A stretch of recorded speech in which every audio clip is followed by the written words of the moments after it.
আমরা এসেছি একজন উদ্যোক্তার কাছে যিনি রেডিমেড গার্মেন্টস পণ্য তৈরি করে। ভাইয়ের সাথে প্রথমে আলাপ করি। ভাই, আপনার নাম? মোহাম্মদ সাইফুল ইসলাম। তো আপনার এই যে উদ্যোগ, আপনি যে রেডিমেড গার্মেন্টস পণ্য তৈরি করছেন, এই উদ্যোগটা আপনি কতদিন আগে শুরু করলেন? 30 বছর, অনেক লম্বা সময়। 94 সালে। তাহলে এই যে 30 বছর আগে যখন শুরু করলেন, তখন কি আপনি কিভাবে শুরু করলেন? শুরু করলাম আমি তো ওই টাইমে অল্প টাকা লাগবে, 1500 টাকা দিয়ে শুরু করেছি।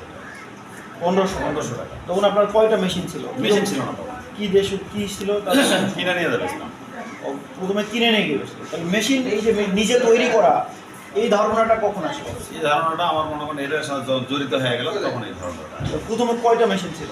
প্রথমে আমার একটা ছিল। কি ধরনের মেশিন ওইটা? হলো পায়ে মেশিন।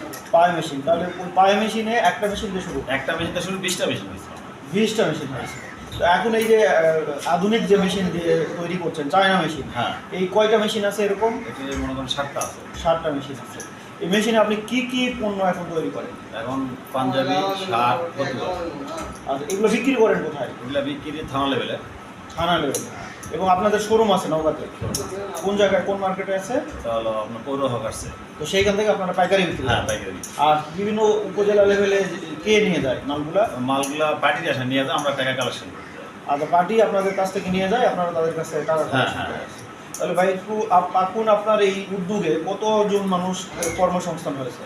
এখানে মনে করেন 15 থেকে 20 জন হবে। 15 থেকে 20 জন মানুষ আপনার এই উদ্যোগে। আপনি একটু বলবেন কি আপনি বছরে কি পরিমাণ বিক্রি করেন? 40-45 লাখ। 40-45 লাখ টাকার একটা টার্নওভার আপনার হয়, বা দেখে খুব ভালো লাগলো। তাহলে আপনার বেসিক্যালি আপনি শার্ট তৈরি করেন, প্যান্ট তৈরি করেন, এইগুলা উপজেলা লেভেলে বিক্রি করেন। আপনার ছেলে মেয়ে কয়জন? 2টা ছেলে।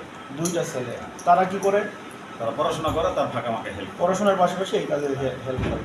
তো এইটা যে আপনি যে শূন্য থেকে শুরু করলেন বললেন, তা এখন এই কাজ করে আপনি কি কি করেছেন? কোনো সম্পদ করতে পেরেছেন? এই যে একটা বাড়ি করছি। এই বাড়িটা এই উদ্যোগ নিয়ে করছেন? হ্যাঁ, এটা এই বাড়ি তো দেখলাম বেশ বড়। কয়তলা বাড়ি? এটা 2 তলা উপরে আমি থাকি, এটা 5 তলা ফাউন্ডেশন করছি। 5 তলার ফাউন্ডেশন দিয়ে 2 তলা করেছেন। উপরে থাকেন আর নিচে আপনার এই উদ্যোগ। এটা একটা আশা ছিল বড়, কিন্তু হয়ে গেছে, আল্লাহ পাক করে দিয়েছে।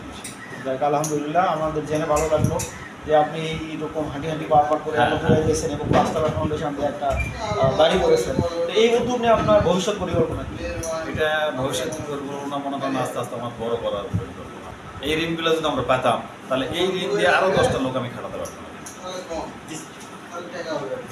আচ্ছা, এখন তারপরেও এই উদ্যোগ নিতে আমরা কোনো মাইক্রোফিন্যান্স প্রতিষ্ঠান বা কোনো এনজিওর কাছ থেকে ঋণ নিয়েছেন কি? হ্যাঁ।